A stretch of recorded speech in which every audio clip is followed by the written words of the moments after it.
Welcome back, everybody, for episode 2. Tonight, we have a lot in store for you. The intensity of the league just keeps growing. We've got prize distribution from last week, some interesting giveaways from each race, as promised. We've got an amazing interview with Mia Miami Santos from Moonbeams. And we also have, of course, the 5 races, the intensity of which are only getting hotter. So strap in, get ready, and here we go.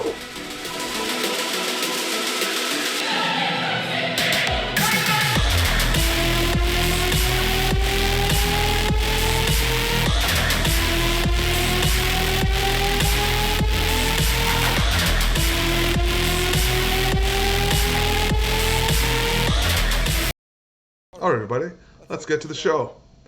First up, we have what's probably going to be my favorite part each week. And this is where we distribute prizes to those in each realm, one person from each realm, for something interesting that happened in the week before. First up is Gouda Cheese. Gouda Cheese from the Orion realm is going to win the best last second victory award, because in the very last seconds, he took the victory away from yours truly and won by, I think, 1 millisecond. Second, from the Andromeda group, we are going to give the awards to Sneaky Sums. Sums was fighting in the middle of the pack and came back and overtook Nadine for second place. Chris Beck won, obviously, because who can beat Chris Beck? But Sums wins the Sneaky Sums award. Third, we've got from the Draco realm, the award is going to go to the Funky One. The Funky One, sadly, ended up in last place, but he is going to win the Best Effort award. He was in the race, fighting throughout the entire race, and unfortunately, it did not pay off. For the 4th race, from the Capricornus realm, we are going to give the award to Maxby. Maxby wins the award for the shiniest stack. Have you seen his pilot? And that racecraft, polished, gleaming. For the 5th and final race, from the Scorpius realm, we're going to give the award to Scabajabba. Scabajabba wins the Best Come From Behind award. He fought from last place throughout the entire race, making moves, making gains, and came in a solid second. Well done, Scabajabba. So congratulations to all 5 winners. You will receive a 50 Glimmer, so make sure you come and find me in the Discord, and I will ensure that that Glimmer ends up in your wallet. Next up, we are going to have our exclusive interview. Our special guest tonight is none other than Mia Miami Santos, one of the founders of Moonbeams. But before we get to that, we have a word from our sponsor. Tonight's episode is brought to you by, you guessed it, Moonbeams.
All right, everybody, join me tonight in welcoming our special guest. Our special guest tonight is Mia Miami Santos, and she is a representative of Moonbeams. And for those of you who don't know, Moonbeams is the primary source for Exiled Racers NFTs. And how are you today? I'm doing well. How are you? Happy to be here. Excellent. So tell us a little about yourself, Miami. What got you into this whole Web3 crypto ballgame?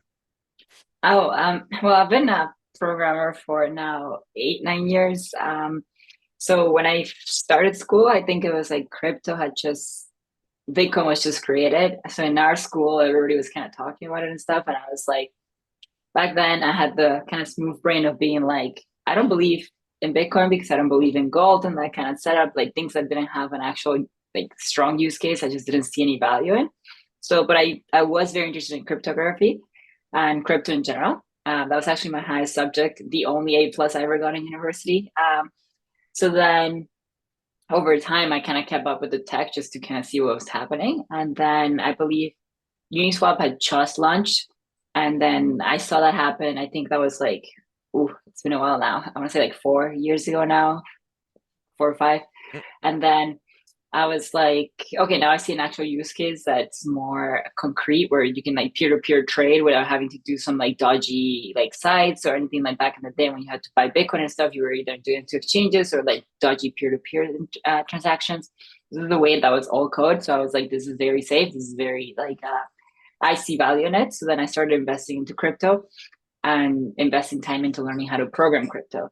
So I think I did that for about a year and I met Jake through Discord channels of like being in this, and we realized we're both engineers, so software engineers for quite a while, and we wanted to get more into.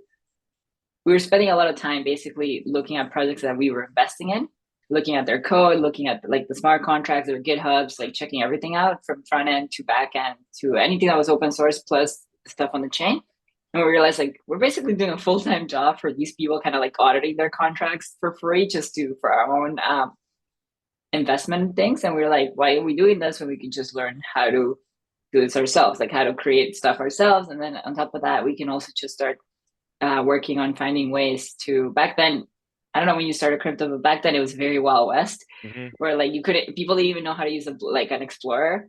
So like everybody's just like going off the cuff, just looking at a price chart basically, and just that's the only thing, the only tool you had. So we were doing ways of just trying to find kind of like quicker to spot rugs and stuff like that. So we had kind of like scripts set up so that we would just check if stuff was like honeypots before that. Those were even tools that existed for mainstream people. And we were just like realizing we were spending a lot of time. So we wanted to build something that we wanted to build something ourselves, basically something that we could see some value in and a project that we were working on. So that's when around the same time, it's when Kusama had just started enabling pirate chain loans. So I invested heavily in the Moon River one, and then he followed me because he was like following what I had with the Polkadot because I've always liked the vision of Polkadot in terms of like runtime upgrades. And the rest is history. Basically, we started Moonbeams on Kusama on Moon River. We told the community what our skills were, what we had done in the past, and stuff like that. And then overwhelmingly, they voted to create it for us to create an NFT marketplace because at the time there was no open one. It was Hmm. basically we launched around the same time as Moonsama, and they were focused on their own NFTs, and we were the only one open basically. So we wanted to provide this kind of tooling for the chain, and for like that year, we did a lot of stuff for the chain that was kind of common good projects where we created stuff where a lot of rugs were happening at the time. So we created ways for users to be able to interact with funds that were rugged, as in like the front ends would go down, but everything was still on chain and you could still interact with it just through an explorer. But most people don't know how to do that. So we created UI wrappers around that. And basically that led us to get a lot of reputation and credibility in the space where we just kind of took off. And since then, we've been working on this project. I've been full time. I quit my day, and I'm my 9 to 5, and I'm working full time on that. Basically, it was a learning curve of learning everything else outside of engineering because the engineering part we kind of had down, but everything outside, like legal stuff, accounting stuff, like finances, and in general, it was like a crash course over last year. And here we are now. Everything's set up properly. Everything's good to go. So we've been designing and building the full product from scratch using the stuff that worked in our current beta platform, which is Moonbeats, as you know right now. We've been building stuff and then grabbing what works from there, like the code, and just copy pasting it into the new platform. And hopefully we can have that out soon for you guys to see the more nicer to use, nicer to interact with Moonbeams. Because the current Moonbeams is basically, it was always supposed to be a beta. We kind of launched it really quick and just ad hoc built on top of it for features. Because at that point, the community really needed features, specific features. And there weren't many people providing them, so we kind of prioritize speed over kind of designing the best way to use it. Yeah, that's like a very quick 0 to 100 of everything Moonbeams that happened in the last, I think now 2 years. Yeah, no, it's interesting. I remember a lot of that stuff. I started out 2017 is when I got into crypto. Not like very periphery, like not big amounts, but I was in I participated in the Moon River crowd loan. I went through all of that. I remember Saturn Beam. You guys were big That's in the one, saving people from yeah. that. Yeah, yeah. I remember my first encounter with Moonbeams, not even knowing what you were, was on Huckleberry because you were part of one of their liquidity pools. And I was like, what is Mhm. Moonbeams? Why did you call it Moonbeams? Well, we always we had a thing for puns in our crypto journey, and we always had a thing with puns being like, oh, we could do like funny names with puns or whatever. And then Moonbeam came out, and then we were like, this is perfect. We've been wanting to use beams as a pun for forever. And then it was really like it fit into place when the chain was called Moonbeam, and we wanted to use beams, and then it was just Moonbeams, and it was just like the cute, approachable name. It's not like the kind of like the traditional edgy kind of high tech name you feel in crypto. So we felt like it was cute to provide some other type of like companies like Hmm, branding around it. that's awesome. That's awesome. So, in terms of Exiled Racers, you were a very early supporter, right? You were. I think I own the most accelerator NFTs. Quote me on that. I don't know if I do, but So why? Like, I what I what was it about I it own that a you liked? lot. Why did you get into it? Well, I actually met BLR before they launched the project. Just before though, because I met them through the Moonbeam Foundation at the time. The people from that working on the technical side of Moonbeam, they basically reached out to us, being like, "Hey, this is a really cool project. They want to get to know marketplaces in the space. If you can help them." And then I met BLR, and we hit it off like really well. So there was like a lot of banter, a lot of like just it was good. And then it was good vibes. And over time, we started creating just custom features for them. At that around the same time is when they started launching like their NFTs. So they first had the custom auctions that we created custom code for them for, which basically just mimicked the candlestick auction of Polkadot for their uh, first three pilots that they Hmm, sold. hmm. I was told I was not allowed to bid on them, so I was like pretty sad because I wanted that surf really bad. And then I the first two went by, and the last one was Merc, and I was like, "Fuck you! I'm gonna bid on it." And then I jokingly bid on it. At the time, it was like I think 13,000 glimmer, which at the time was like I think $2 or something. It was something kind of crazy. But I had a lot of glimmer from just crowd loans and just big flight event and stuff. So I was like, I like this project. I love the art. I thought the quality was really good. And at the time, they showed me the demo, which is the current game, and before pretty much anybody else had seen it. And in my experience, like crypto's always like it's always a promise, like, oh, we're gonna get there, we're gonna get there, we're gonna do this.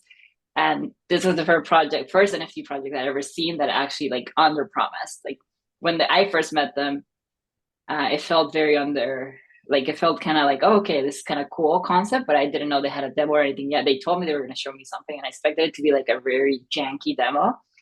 And then they showed me basically what is right now, with mine a little less polishing. And then I was like, okay, you guys are like, this is cool. You guys actually have this already to build. Like, you have the building blocks there and stuff. So I wanted to invest heavily in it.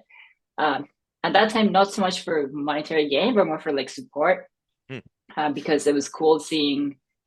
I love video games, and I really like crypto. So like seeing my two worlds kind of merge, it was a really cool first experience I had with. I had seen other games like Ember Sword and stuff that are like, it's coming, it's coming, it's coming. So like I bought some assets there, and they just sit there for like a year or two, start alphas and stuff like that. And this one's the first one that I was like, oh, it's not just like more is coming. It's not just like it's coming, more is coming. And then it just kind of went ham. kind Yep, of went ham nice. in those auctions.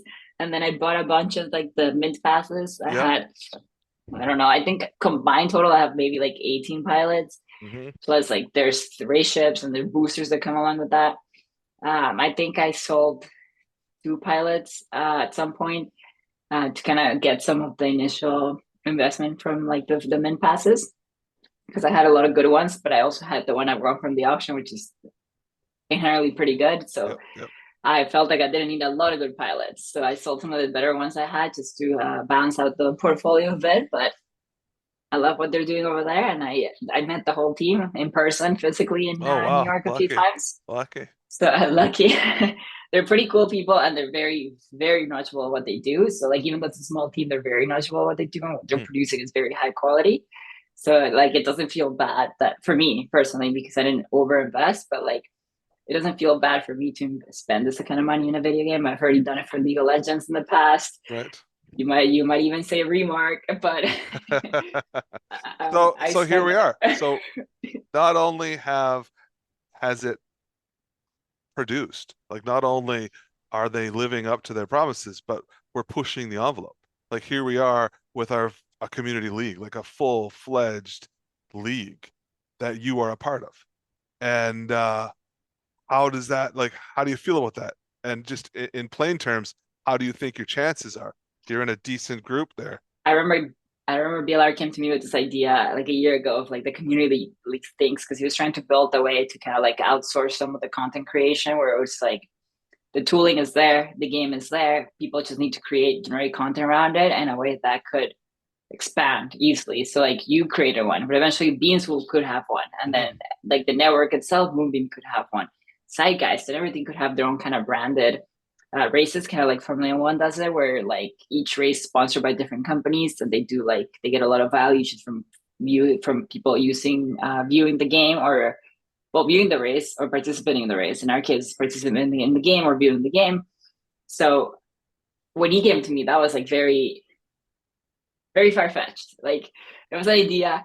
Nobody knew how we were gonna do it, how they were gonna do it and stuff. And he asked me for some help and stuff. I was like, oh, I can try to like uh, give some feedback and stuff, but it was very abstract. And now it's concrete. So like in less than a year, it became like a thing that's very concrete. And going forward, I think it's only gonna get you like you started one, the community one, but I Yeah. think going forward, it's like a good avenue for partnerships to launch with XL racers and create kind of like eventually over time, these kind of leagues will build reputations by themselves, and then you can have like a full Grand Prix kind of setup where you can have tournaments where each kind of race or sector or section will become a uh, part of that Grand Prix, like a world tour, for example, and then um, you can create a lot of value in the ecosystem working together, which is like kind of cool concept as opposed to just being like siloed off. So I think it's really cool that they're came up with like National Idea less than a year ago,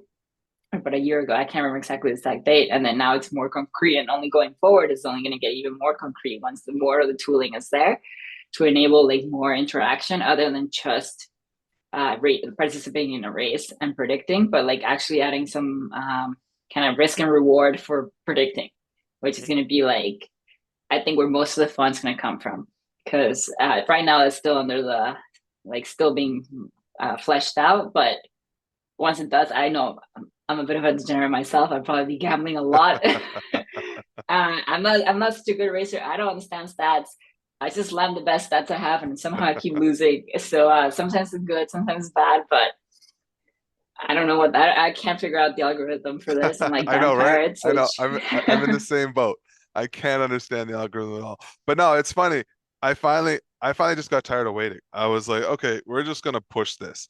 And so I started the first season was just like an underground total. All we were using was just the invite function. And then everything else was just spreadsheets and whatever. And then just pushing them because they're so responsive to the things we come up with. And so I was like, this just has to happen. There was too much downtime in between the big events. I was like, okay, enough is enough. We're gonna do this. And here we are. And it's growing and it's but like we doubled in size in the 2 seasons and they built all the tools. And yeah, it's I'm super excited. I hope I wish you the best of luck because you'll be seeing week two's races pretty soon. I won't give away any spoilers. And yeah, so with that said, I really appreciate your time, Miami. Thank you for joining us. Mhm. Um, and Anytime. thank you for being a part of this ecosystem. And thank you for giving us the place where we, as degenerates, can buy and sell and and add add to our stables of pilots. Thank you for having me here again, and looking forward to I'm gonna keep working on this. I'm gonna keep playing XR Racers. I'm gonna keep hanging out with BLR in and outside of Telegram, and we'll see how it goes. Awesome. Well, thank you very much and have an awesome day. Thanks, Miami. Yeah, you too. Bye. All right, just to say it again, thank you very much for that interview, Miami, and thank you very much to Moonbeans for being there for us, for being that one-stop shop for everything X-Style Racers. Now, let's get down to the nitty-gritty and why we're all here. Let's get to the races. First up, the Orion Realm.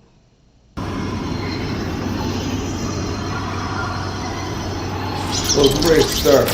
We've got King Waddle rapidly in front. Oh, Abs takes over the lead.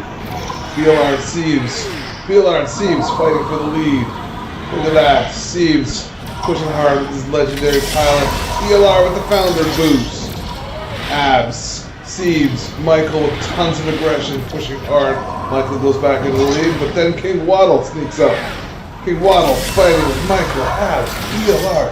Siebes seemingly falling back. Where's Gouda Cheese? Gouda's way back in second to last place. Michael back in front fighting with BLR and King Waddle. King Waddle making a move. King Waddle making a move back in first place.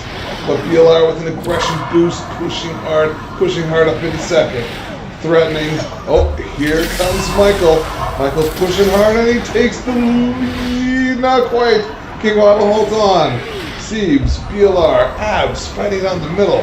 Where's Gouda Cheese? Is Gouda Cheese still in the race? What happened to Gouda Cheese? Siebes pushing with some aggression, pushing hard, takes the lead in lap 6. King Waddle coming up behind him. King Waddle keeping him honest. We've got Michael, BLR, and Abs fighting out in the middle. King Waddle takes the lead back. Imperator holding on ahead of Gouda. Imperator, keep him back there. GW degentrified, holding strong 7th and 8th, back and forth. We've got King Waddle back and Siebes taking the lead again. This battle at the front of the race is intense. Here comes Michael. Michael never likes to lose. Come on, Michael. BLR looking for that founder's boost, but King Waddle's holding on, keeping Siebes behind him. Michael, BLR, GW pushing, back to the middle of the pack and 5th. Where's Gouda? Gouda's trying to make a move. Pushed up to 7th, got some aggression going. Takes 6th away from Abs. And we finish with King Waddle as the winner, followed by Siebes, Michael, and BLR.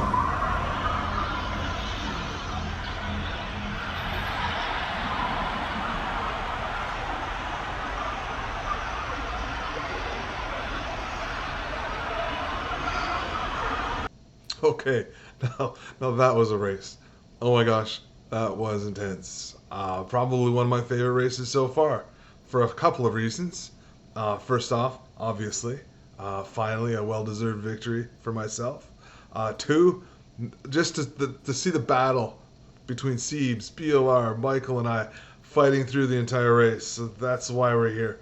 And of course, for a little selfish reason, to see Gouda Cheese slide down into, I think it was 5th or 6th place. All right, next we'll have the Andromeda Realm. Always so much anticipation as everybody's lined up at the starting line. Hand it off. The Dean fighting a huge first place fight. Look at that. Everybody trying aggressively to hold on to first. Everybody came into this race knowing there was one guy to beat. Can someone take it away? Can someone actually beat Chris Beck? Maybe. Oh, there he was. Back in the back of the pack, but before you know it, there he is, fighting hard. Nadine, come on, Nadine, hold on. Win one for the Aussies. Nadine, Laodician battling it out for first. We've got Racer Dev and Sums fighting, pushing. Racer Dev taking it away from Chris Beck. Come on, man. Somebody's got to beat him. Sums, Laodician battling for 3rd and 4th as Nadine makes a move. Racer Dev, lap 5. Sums with a sneaky Sums move takes the lead. But who took it back? Chris Beck. We've got Racer Dev and Sums. Nadine fighting it out for 2nd. Lap 6. And we've got Chris Beck in the lead, of course. Racer Devin Sums pushing hard for second and third. But the Dean won't give up an aggressive push as we enter lap 7. Come on, Dean, you got it. Just a little push. Racer Devin Sums holding Laodician and Eat My Dust back in 6 and 7. Sums and Racer Dev pushing to take it from Nadine. Nadine doing everything she can to catch up to Chris. But Chris holds on to the lead as we enter lap 9. Nadine and Racer Dev. Sums trying anything. Come on, Sums. Pull one of those sneaky tricks out of your bag. Nadine, final lap. Nadine in second. Chris Beck with a healthy lead. Racer Dev. Sums trying to push. Little piece of third. Here it comes Laodician, but not enough. Chris Beck takes the win, followed by Sums and Nadine in third.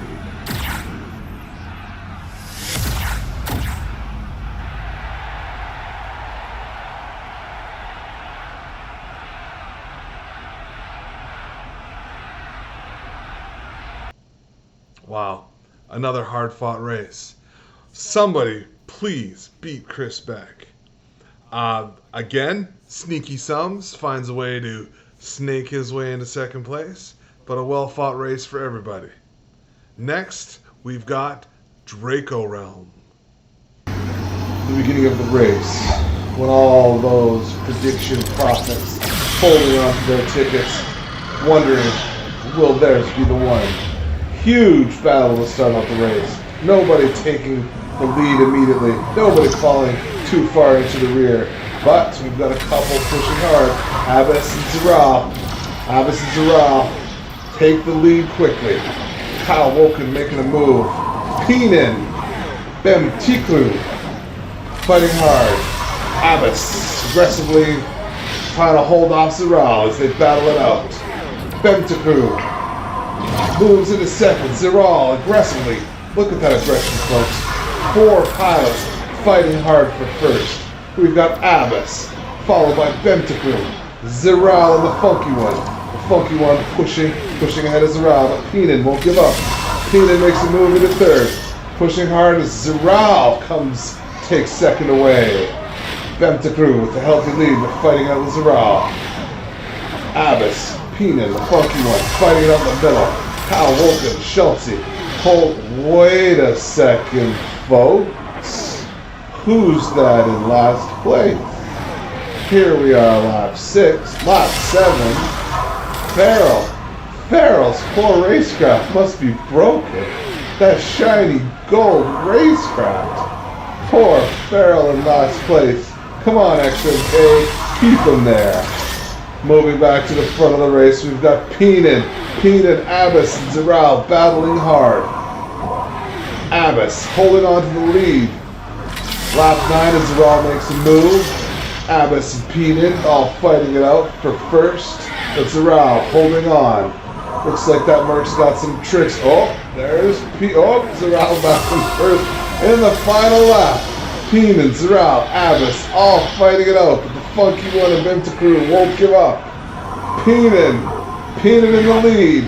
Zeral can't do it, folks. Peenan takes the win, followed by Zeral and Abbas in third.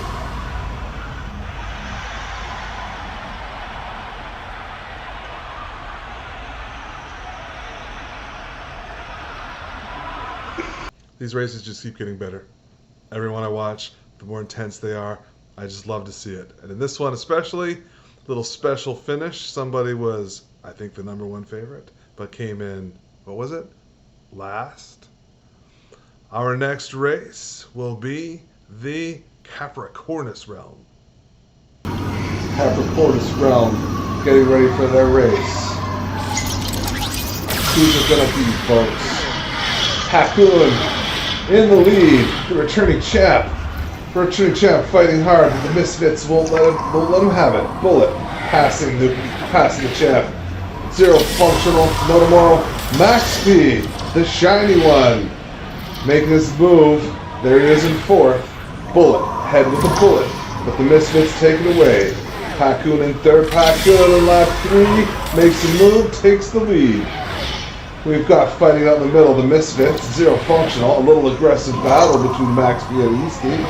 Noida Moro, come on Noida Moro, way back there in the rear. Oh, Max B the shiny one falls back, but that mid-pack battle is harsh. Look at that aggression, there's red everywhere. Moving back up to the front, we've got the Misfits, lap 5, trying to hold off Pacoon. Limey them, Zero Functional, Max B making a move into the top 4. We've got aggressive battles going on at the front. The Misfits, Max B into second. Pacoon, though, with an aggressive push, takes it away. Pacoon in the lead. Oh, look at that battle right there between Pacoon and the Misfits. A lot of aggression, but Pacoon makes a move and takes the lead back. Max B in third. Limey them. Oh, Functional, trying hard. Passes Max B to get into the top 4. And then we've got Pacoon with a healthy lead. The Misfits trying hard. Looks like he's figured it out, folks. That poor finish last week for the returning champ. He was having none of it. Here he is, lap 8 with a healthy lead as the Misfits, Max B and Limey fighting it out for second and third. Noida Moro fell all the way back to the rear. Easty holding it back there. Super DuPont. Bullets faded. Zero Functional in fifth. Back to the front as we're in the final lap. Pacoon with a healthy lead. Look at that. With the Misfits trying to hold on to second. Limey making a move. And there you have it. Pacoon, the returning champ, takes the first place finish, followed by the Misfits and Limey in third.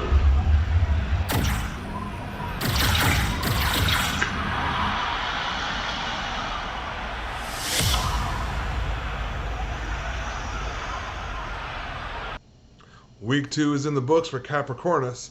Looks like the returning champion figured something out, got that big brain working again, and took the victory. Next, our final race, the Scorpius Realm.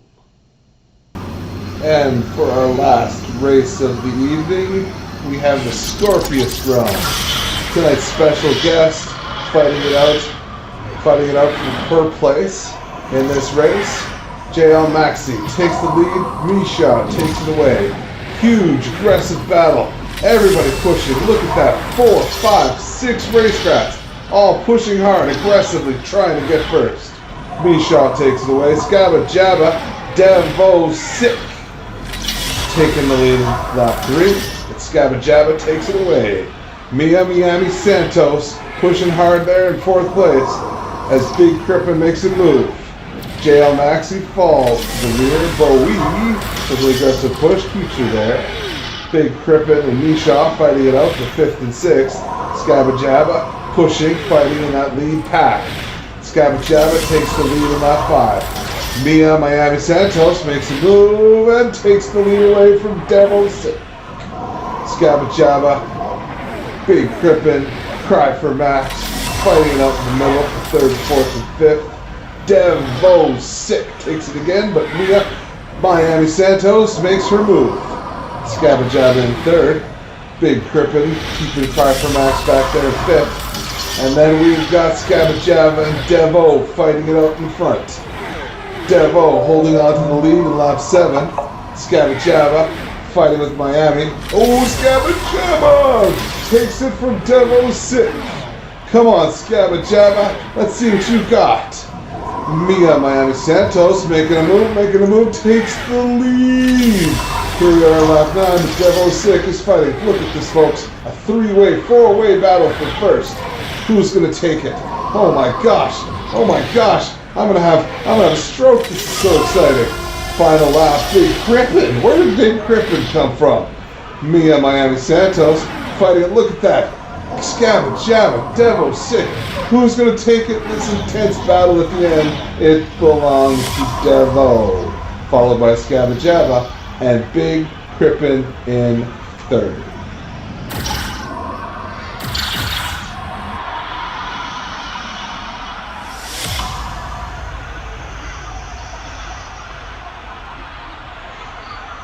And that's it. Another week in the books. Another amazing race from the Scorpius Realm.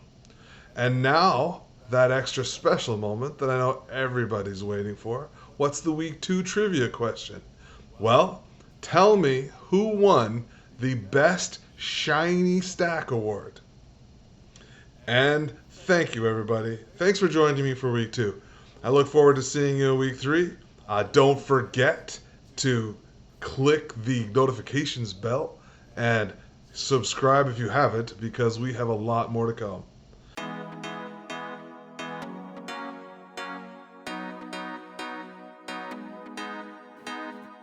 When you need to buy a pilot or a craft that's faster than the rest, you should be shopping at Moonbeams, 'cause their selection is the best.